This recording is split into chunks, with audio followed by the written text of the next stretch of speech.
Hello everyone, আমি সুমি। আজকে আমি আপনাদের সাথে শেয়ার করব ছোলার ডালের মধ্যে টমেটো দিয়ে দারুণ স্বাদের একটা রেসিপি, যেটা হচ্ছে রুটি ভাত দুটোর সাথেই কিন্তু অসাধারণ যাবে। আমি কিভাবে রেসিপিটা করেছি, সম্পূর্ণ রেসিপিটা আপনাদের সাথে শেয়ার করছি। তার জন্য নিয়ে নিয়েছি ছোলার ডাল, আর তার সাথে নিয়েছি মিডিয়াম সাইজের 3টে টমেটো। এবার হচ্ছে ছোলার ডালগুলোকে ভালো করে জল দিয়ে ধুয়ে এগুলোকে ভিজিয়ে রেখে দেবো। ছোলার ডালটাকে কিছুক্ষণ আধ ঘন্টা মতন কম করে ভিজিয়ে রেখে দেবো। ডাল সাথে সাথে দিয়ে রান্না না করাই ভালো, একটু ধুয়ে ভিজিয়ে রাখলে সেই ডালের হচ্ছে পুষ্টিটা নাকি ভালো হয়। অবশ্য আমি জানি না, আমি কোনো নিউট্রিশিয়ান না, কিন্তু যেটা আমি শুনেছি সেটাই আপনাদের সাথে শেয়ার করলাম। এবার এর মধ্যে দিয়ে দিলাম হচ্ছে পরিমাণ মতন জল, আর তার সাথে দিয়ে দিচ্ছি হচ্ছে লবণ। দিয়ে হচ্ছে আমি ডালটাকে আগে 2 সিটি দিয়ে নিয়েছি। এবার সেই সিটি দেওয়া ডালের মধ্যে আমি টমেটো আর সাথে হচ্ছে কাঁচা লঙ্কাগুলো দিয়ে দিচ্ছি। আপনারা চাইলে একেবারে ডাল আর টমেটো দিয়েও সিদ্ধ করে নিতে পারেন। আমি আলাদা করে আগে ডালটাকে একটু সিদ্ধ করে নিয়েছিলাম।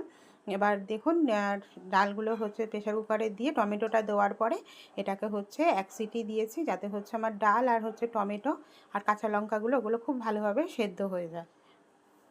এবার প্রেশার কুকারের ভাপটা আমি খুলে নিচ্ছি। খুবই সহজ আর সিম্পল একটা ঘরোয়া রেসিপি, যেটা ভাত ডাল বলছি, ভাত তার হচ্ছে রুটির সাথে দারুণ যাবে। এবার কড়াইতে দিয়ে দিলাম হচ্ছে সরষের তেল।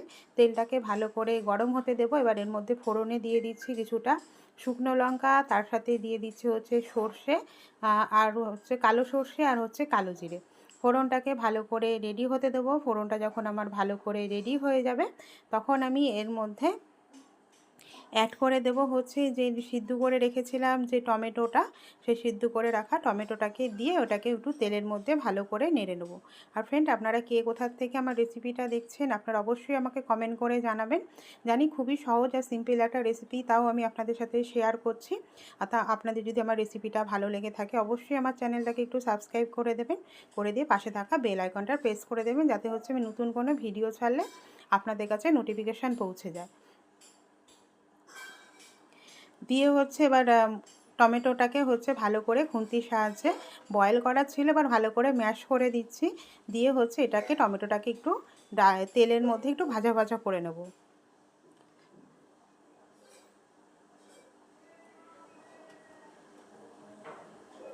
এবার দেখুন এটা আমার ভাজা ভাজা হয়ে এসছে টমেটোগুলো। এবার এর মধ্যে আমি অ্যাড করে দিচ্ছি হচ্ছে লবণ আর হচ্ছে কাঁচা লঙ্কা দিয়ে আর টমেটো দিয়ে সেদ্ধ করা সেই ছোলার ডালটাকে দিয়ে এটাকে হচ্ছে জল দিয়ে এবার ভালো করে এগুলোকে ফুটতে দেবো।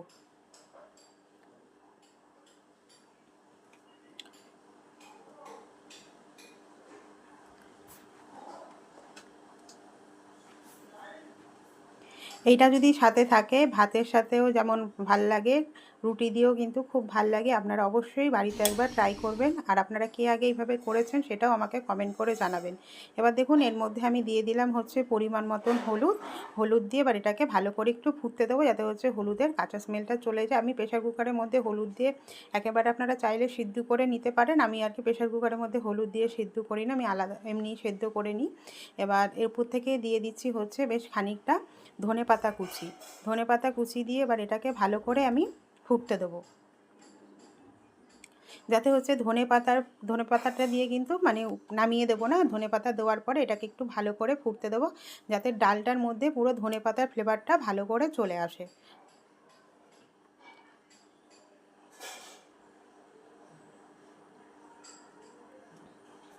ছোলার ডাল দিয়ে একবার করে দেখবেন, খুবই হচ্ছে ভাল লাগে। আমার বাড়ির তো সবার খুব প্রিয়। অবশ্যই আপনারা বাড়িতে একবার ট্রাই করে দেখবেন। এবার দেখুন এটাকে দিয়ে ভালো করে কিন্তু দেখুন আমি ধনেপাতা দিয়ে নামিয়ে নিয়ে এটাকে কিন্তু ভালো করে ফুটতে দিয়েছি, যাতে ধনেপাতার পুরো ফ্লেভারটা এই ডালের মধ্যে চলে আসে। এবার নামানোর আগে আমি এর মধ্যে একটু চিনি দিয়েছিলাম, ওটা ভিডিওটা কোনোভাবে স্কিপ হয়ে গেছে। আপনারা যদি চিনি পছন্দ না করেন তো চিনিটা নাও দিতে পারেন। দিয়ে এবার হচ্ছে নামিয়ে নিন, গরম গরম ভাতের সাথে পরিবেশন করুন। ছোলার ডাল আর টমেটো দিয়ে এই ডালটা কেমন লাগলো রেসিপিটা অবশ্যই আপনারা আমাকে কমেন্ট করে জানাবেন।